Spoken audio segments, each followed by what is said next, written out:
After checking out some Mario lore, a lot of you guys recommended I check out this video. I actually don't know too much about Wario, as I stated. I don't know too much about Mario in general. But to me, Wario was kind of just like evil Mario.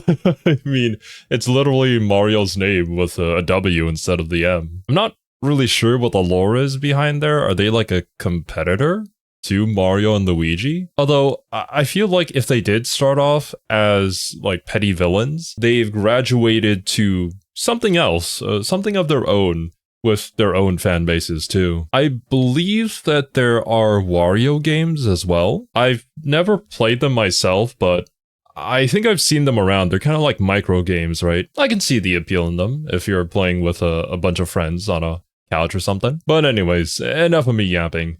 Go and support the OG video. Link to that is at the very top of the description, as always. Funding for Schaffrillas is provided by Squarespace, the sponsor of today's video. Nice.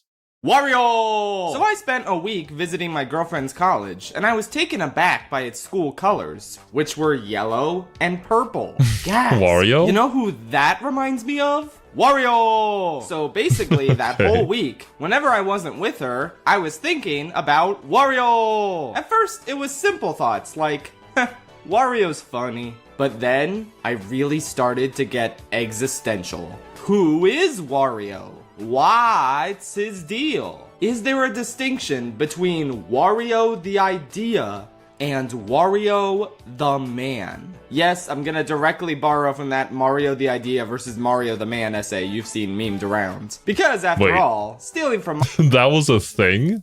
Somebody did like an actual essay on that? I suppose it could be fairly interesting considering how popular Mario has become as a character and trying to analyze why that's so. I don't know anything about this meme, by the way. I feel like I'm a bit behind, or maybe extremely behind when it comes to meme culture. Although oftentimes I'm quite glad that I'm behind, because when I was playing something like Persona 4 Golden, I had no idea what was going on, and it made the experience a lot more enjoyable for me personally, since I was able to avoid all the Persona 4 memes. Mario is just the sort of thing Wario himself would do. So, Wario fascinates me because of what a versatile Where did he originate and prolific from? character he is, especially among the Mario crew. He first appeared as the main villain of 1992's Super Mario Land 2, Main 6 golden villain, coins. okay. And the first thing about him that was finalized, even before his design or his personality, was his name. Wario, which is derived from the Japanese word warui, meaning bad Mario. This is essentially Wario the idea, I never knew that, created actually. to be nothing more than the anti-Mario. Also, he was inspired by Bluto from Popeye, who was also the inspiration for Donkey Kong back in the day. This is because Popeye is famously the only pizza media available for viewing in Japan. Speaking of dubious information, I can't find an exact source on this, but it's been commonly rumored that the team who made Mario Land 2 were rather unhappy with being forced to develop a side game for Nintendo's flagship Mario series, instead of anything else. So, they made their own OC, an exaggerated, evil version of Mario, out of spite. It seems pretty believable, but again, I haven't found any primary interviews stating this was the case. There are a lot of stories similar to this, where it's pretty dubious where the info originates from, but it makes for a more interesting story. I want to use the example of Final Fantasy. I believe a lot of people think that it's like the last game that Square Enix would make, and so they hinged all their hopes on it, which is why it's called Final Fantasy. But in reality, that's not truly the reason. However, that's the reason most people remember and want to believe in, because it just sounds way more compelling. I think that's how that goes, but I could be wrong, as I'm also not too familiar with Final Fantasy myself. Because, like, why would you ever willingly admit that? But regardless, I think it's pretty clear that the team who created Wario didn't put a whole lot of thought into him. He was literally only made to be the bad Mario and nothing more. So with that in mind, isn't it kind of insane that he's gone on to have one of the most distinct and memorable personalities out of every Nintendo character? We've seen examples of this before already with the Kirby series, having these characters that weren't really thought out in the initial phases, but later on there were pathways that they could take in order to truly expand upon them and really create these memorable characters that people can relate to and become much more attached to because they're just so much more compelling than simply being the bad guy. This is where we slowly start to transition from seeing Wario the idea into viewing him as Wario the man. Don't get me wrong, Wario the idea is still around. Not in any of the mainline Mario platformers, but in the large bevy of spin-off games. He's always there to be Mario's rascally rival, no matter the occasion. Karting, partying, golfing, you name it. If it's a multiplayer Mario spin-off released after like 1997, you better believe the roster is getting a heaping dose of Wario. And in this role, he's often accompanied by Waluigi, the bad Luigi. I'm not going to devote too much time to this purple-clad specimen of a man today, mostly because, as I'm sure you could guess, he could headline his own analysis video one day. But nonetheless, these two together represent the idea of the evil Mario Bros. Where Wario goes in the Mario universe, Waluigi is often right behind, except in Mario Kart 7. How the hell did you not include him, you dumbasses? But, dear viewer, please consider the following. Showing up to wreak silly havoc in Mario sports games is only half of the Wario coin. There's another side to his story, and to uncover it, we have to ask, who is Wario the man? Who even is this guy when he breaks free of the shackles of being Mario's eternal rival? Most casual Mario fans probably don't even know, but hardcore Nintendo fans definitely can tell where I'm going with this. Remember how Wario's first ever appearance was in Super Mario Land 2? Well, they made a follow-up to that game. Kind of. Oh. You see, it wasn't a Mario game. Wario was just so powerful that he managed to take over this entire sub-series. Say hello to Wario Land, Super Mario Land 3. A game that Mario only has a tiny cameo in, despite being in the title. This is like if DreamWorks titled their movie Puss in Boots: The Last Wish, Shrek 5. Cause Shrek is technically in it. Look, there he is. And that makes this a Shrek movie. See? See? But yeah, Nintendo really only put the Mario Land 3 moniker in the title to boost sales. Because truly, this was the birth of an entirely new series. Wario Land. A common tactic with a lot of titles. I already mentioned it earlier in the video, but similar to Persona 4 Golden, I think it was after Persona 4 Golden with Persona 5 where they decided to drop Shin Megami Tensei Persona 4 Golden and simply just put it as Persona 5 Royal, because at that point Persona had kind of picked up and become an established series all on its own. Didn't require the Shin Megami Tensei title in order to sell copies. This shit did not play like a Mario game. Yeah, it's still a 2D platformer, but you don't just jump on enemies to defeat them. You shoulder bash them into oblivion. Also, you're not saving a princess. Don't be silly. Your goal is to get a shit ton of money. The game has been tailored around Wario's distinct characteristics and personality. There are also branching level paths, unique enemies and characters, tons of coins and treasures to collect in the hopes of getting enough money for the best possible ending, which is why I'm glad that it's not just a palette swap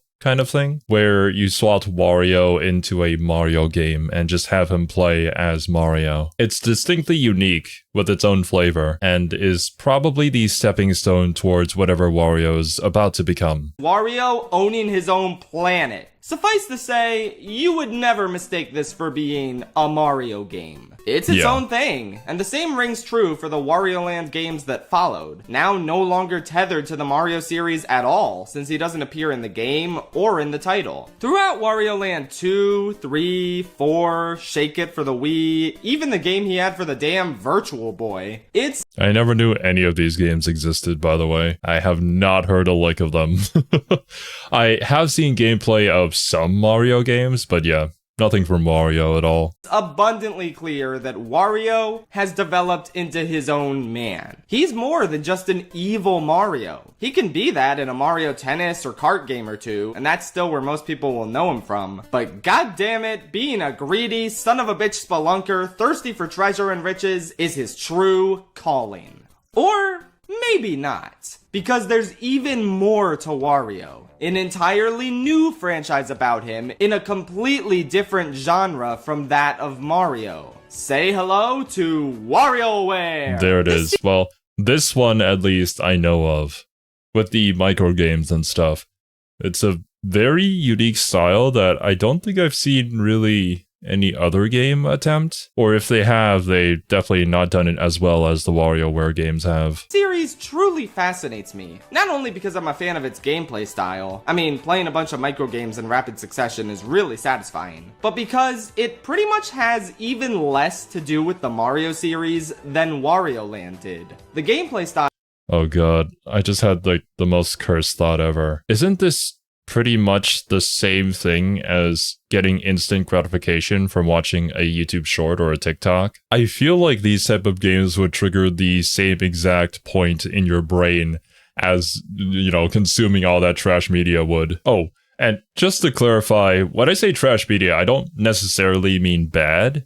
It's just because they're so short, oftentimes people don't even remember the creator that they watched. It's much more about that moment that you experience the video rather than any sort of retention afterwards. So in a way, it's kind of like eating a snack or like chips or whatever. Not a fully proper meal, but it satisfies you to a certain degree. Was based on an obscure Mario game released for the Nintendo 64 DD add-on that only came out in Japan. But character and setting-wise, WarioWare has absolutely no connection to Mario outside of the titular Wah Man himself. According to the Mario Wiki, the developers came up with the idea of using Wario for the game, as they couldn't think of anyone else who would be best for the game. And because according to them, Wario is always doing stupid things, and is really idiotic. Thus, they used him alongside other newly created characters. So, this series is basically an original creation, with original side characters and an original world. But Wario's characteristics were distinct enough to make him the centerpiece of this series. Think about this. Mario isn't in this series at all. In person, I mean. There are some micro games that are based on Mario games, but that's true for a ton of Nintendo franchises. That doesn't mean Mario himself exists within the world of these games. Love Fire Emblem Three Houses. WarioWare is now the most definitive representation of Wario the Man that exists. Mario spin-off games mainly employ Wario the idea. He's on the roster to be the evil Mario alongside his buddy, the evil Luigi. Wario Land is the perfect middle ground. His origins in Mario Land 2 fully represented Wario the idea, but gradually the series became his own, resulting in something that reflects Wario the idea, since there's still a series of 2D platformers, while equally reflecting Wario the Man, since his personality informs so much of the game design and scenario. But now, with WarioWare, we are finally free of Wario the idea. Said idea has nothing to do with why this series is about him. He was chosen to headline it because he's always doing stupid things and is really idiotic. Traits. Oh man, I would not love to hear that about myself, but I suppose Wario wears that on his shoulder. I get what he's saying though. At this point, they have a very clear idea of where they want to bring the character, and so it solidifies him and what they want to do with him from here on in. As opposed to before, where there was an idea, a concept that they wanted to fulfill, and so they created this character to potentially fill that gap. Of Wario the Man. It has nothing to do with the fact that he resembles an evil version of Wahoo Plumber Guy. This series is Wario's truest essence thus far. He's not putting on a costume for us, both figuratively because there are no traces of his evil Mario persona in this series, and literally because he doesn't wear those classic yellow and purple overalls. That's the costume that binds him to Mario. This biker outfit, which has become synonymous with the WarioWare series, this is his true self. And it's awesome. In this series, he channels his greed into forming his own video game company, WarioWare Inc., an enterprise that involves all of his friends. And these guys are great. I wish there was a TV show about all of them. It would be so fun and off the wall. From the creepy Ashley, to the suave Jimmy T, to 5 Volt, who is perhaps the greatest MILF ever included in a video game. The list goes on. Neuron activation? I need to know more. So Wario clearly has a whole life that none of the Mario cast are likely privy to. Not even Waluigi. Wario never brings him into the fold in any of the WarioWare games, which really makes you wonder. Are they even friends? Or are they just co-workers forced together by virtue of having to serve as the evil Mario and evil Luigi all the time? Are they even friends? Wait, are they not brothers like the Mario brothers? This guy just happens to perfectly be the evil Luigi, but there's no way related to Wario? Maybe I'm reading this incorrectly, though. The time. I don't know. That's a question for another day. Bottom line is, Wario has this awesome company he runs with all his friends on board. He makes banger micro games, and more importantly to him, he gets boatloads of money from it. This is, in my personal opinion, a much more fulfilling role for him to play in society than just being the evil Mario. I would agree, and I'm glad that there's even an in-lore reason as to why we're playing all these micro mini games. But with that said, I don't think the general public in real life necessarily agrees. Ask the average person on the street who Wario is, and I guarantee you that 9 times out of 10, hell, probably 10 times out of 10, evil Mario? they'll say, oh, he's the evil Mario. I feel like even people who know that's what I about said. Wario Land and WarioWare would say that because, well, yeah, it's the simplest way to describe him, and it's the most in-your-face version of him there is. I've talked about these 3 facets of Wario as if they're equal, but the truth is, the Mario spin-off version of Wario far eclipses everything else he's done in his life. Mario Kart is perhaps the most popular Mario thing on the planet. On average, these games outsell even the main series platformers, meaning this is the most prominent thing Wario is attached to in general.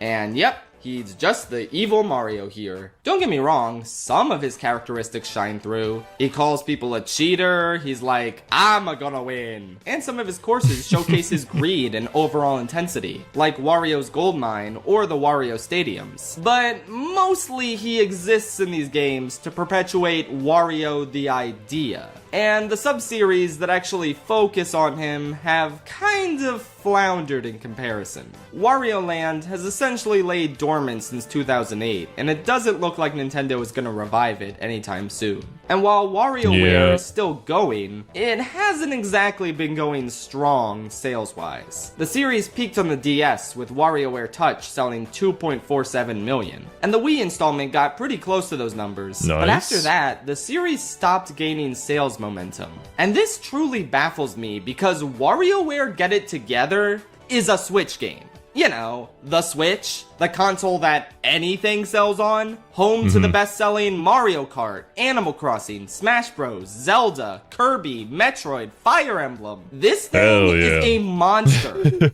Every single time Fire Emblem was mentioned. I know it's one of the best-selling consoles of all time, but perhaps it's because it's so oversaturated with really, really, really good games that there just isn't a place for WarioWare anymore. I don't play games like that, but I'm trying to assume if I did, then maybe instead I'd play Mario Party with my friends or Mario Kart instead of WarioWare. As I stated earlier, there is a certain appeal to the micro games, but it's probably not for everybody, which is why it doesn't do as well in terms of sales. And there isn't the whole cast of characters that are super popular attached to it, like the Mario Party or Mario Kart games are. Like, for instance, I didn't know that there were all these other characters within Wario's little universe here.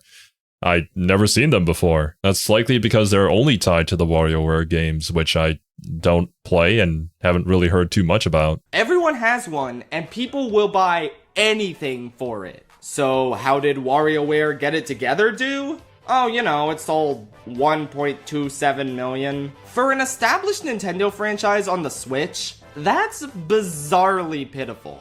ARMS sold more. Yoshi's Crafted World sold more. Miitopia sold more. Kirby's Return to Dreamland Deluxe outsold it in a month. I just really don't no get surprise it. there. It's a great-ass game, but for some reason, it wasn't given any of the usual special sauce that makes Switch games sell extremely well. And don't even get me started on WarioWare Gold. Probably the best overall package in the entire WarioWare series, which utterly bombed because it was released on 3DS a year after the Switch already came out. It's just Oh, yeah. Ain't no way that's selling. Everybody already switched to the Switch. weird. Like, this is a series starring Wario, a character everyone knows, and it consistently doesn't really do that great. It's hard to really say why. Maybe it's because of the gameplay style not really clicking with general audiences. I mean, it is pretty out there. But we're not here to discuss why WarioWare isn't super popular. We're here to discuss how that correlates to our Wario the idea versus Wario the man discussion. You see, because no one plays the series where Wario gets to express his true self, I believe most people just assume that Wario the idea is Wario the man. That he's just Mario's eternal rival. This is all he was meant to be.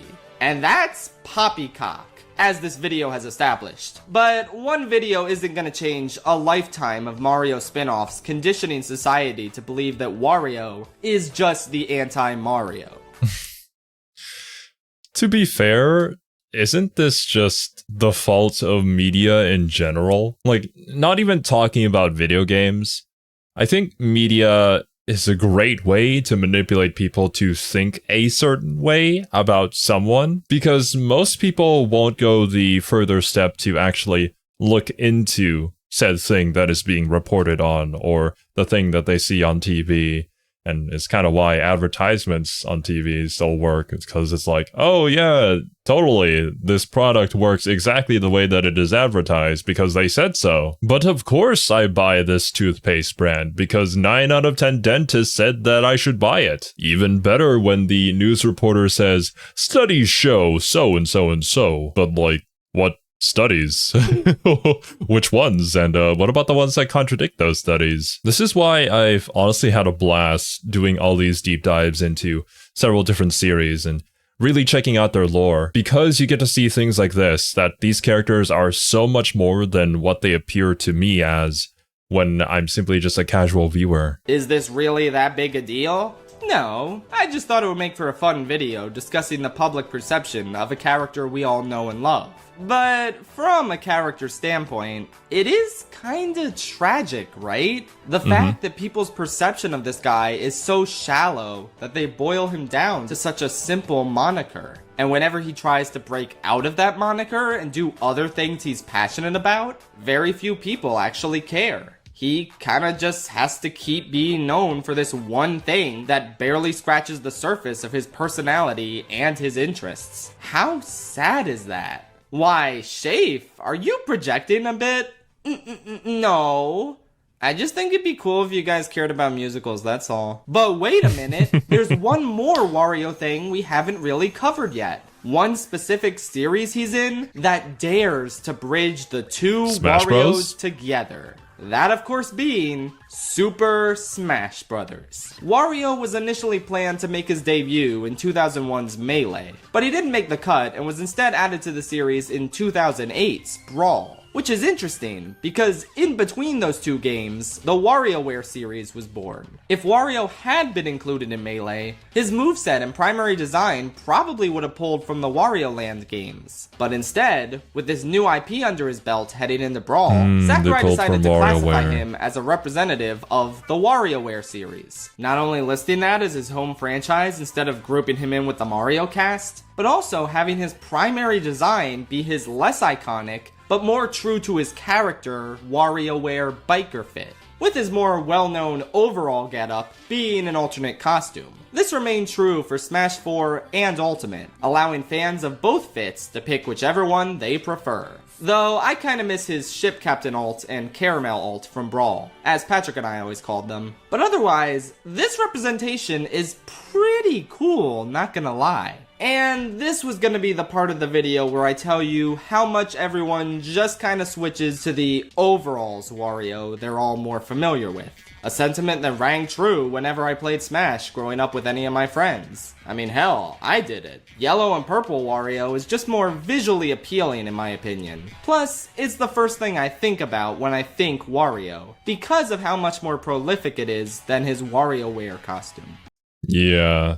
The initial impression of the character is kind of what sticks in people's minds, so I'm not surprised at all by this fact. It's also just more simple colors, easier to remember design. Like, look at Sonic and look at Mario. Their designs aren't exactly complex, and they kind of share the same primary colors too. Yet despite that, they're some of the most iconic video game characters ever, so... i.e. his true self. But before I wrote that part of the video, I thought to myself, I better get some actual data to back this point up, just in case. So I made a Twitter poll asking people which type of Wario costume they prefer in Smash. Biker or overalls? And the results is it actually going to be were biker? honestly kind of surprising. Oh, overalls won, obviously. Never mind. I wasn't expecting anything different. At least it was there. closer But by than I only initially thought. 53.1% of the vote. I expected something closer to 75 or 80% preferring overalls. But lo and behold, nearly half of the 8,600 people who responded do prefer his biker getup. Now, ultimately, this doesn't mean a ton. It's just a matter of Also, I hear that Persona 5 music in the background. Good taste. preferring one look for Wario over the other without really considering what these looks represent. But on some level, at least subconsciously, a large group of players prefer a design where Wario gets to be his authentic self, and not just a shorter, chubbier, yellow Mario. It's kinda nice. Plus, a lot I think the biker fit looks better to me personally. I'm not familiar with the character at all, so I don't have this preconception of them. of the replies actually said that they prefer the overalls specifically because they remind them of Wario Land, which means that a ton of players still care about and respect Wario's rich history as a character, and don't just see him as the haha funny evil Mario clone. So you know what? At the end of the day, despite the fact that there are still so many people who will only ever see Wario the idea and not Wario the man, I think that's okay. It's cool to have a character so versatile and multifaceted that you can plug him in just about anywhere and have it work. And it's cool that there are just so many layers to peel back with this dude in terms of the insane amount of games he's starred in. I haven't even mentioned Wario World. What is this game? It's an obscure 3D platformer on the GameCube that nobody really talks about at all to this day. Every time I see never heard of screenshots it. or footage of it, I'm just in disbelief. Like, there's no way this is a real game, right? Someone just AI generated this, This right? thing I existed? refuse to believe actual humans designed this game. Like, what's going on here? But hey, maybe this video can be a wake-up call to you that there's more to Wario than you may have been led to believe. And maybe you can give some of his past adventures a try. I'm not saying track down a copy of Wario World, because I don't even know if that's possible, and also this is one of the weirdest things I've ever seen in my life, but maybe give a Wario Land or WarioWare game a try. If you've got Switch Online, you can play Wario Land 3 on the Game Boy app. And if you've got the expansion pack, the very first WarioWare game is available on the Game Boy Advance app. There's also WarioWare Get It Together on Switch, if you want to spend $50 on it. Plus, the upcoming WarioWare Move It, which looks really good. Or you can just emulate whatever other game in the series interests you. I don't know, I'm not your dad. All I know is there's Watch out for Nintendo, they're always watching. tons of places to look if you're curious about the life of Wario the man. And he deserves to go down in history just as much as Wario the idea. Hope you enjoyed this video. I know it's very different from my usual content since it started out as a shitpost, but maybe you learned a lot about Wario today. And if so, then that's a W. And perhaps Hell one yeah. day I mean, all of my knowledge of Wario hinges on this one video, so thank you very much, man. I will analyze the far more tragic case between the two anti-Mario Waluigi? brothers. We'll see, perchance. Oh no. Good night, Diamond City. I think it's pretty obvious why the WarioWare games haven't done as well as some of the other entries, with just a lot of really good games on the same platform, and the fact that Wario himself is While they are trying to build up his character, he's still kind of on the side there, and the general perception of most audiences is that he's evil Mario, and that's it, right? I think it's fine, though, that he remains that, and I believe Nintendo are also pretty content with him just being that too. He's the perfect guy to fill that specific role, but that specific role is also never going to be as popular as the main characters are, so you gotta respect him for what he does for the franchise, and appreciate the role that he fills. But yeah, that's gonna be it from me, my dudes. Thank you guys so much for watching. Hope you all enjoyed, and I'll catch you in the next one.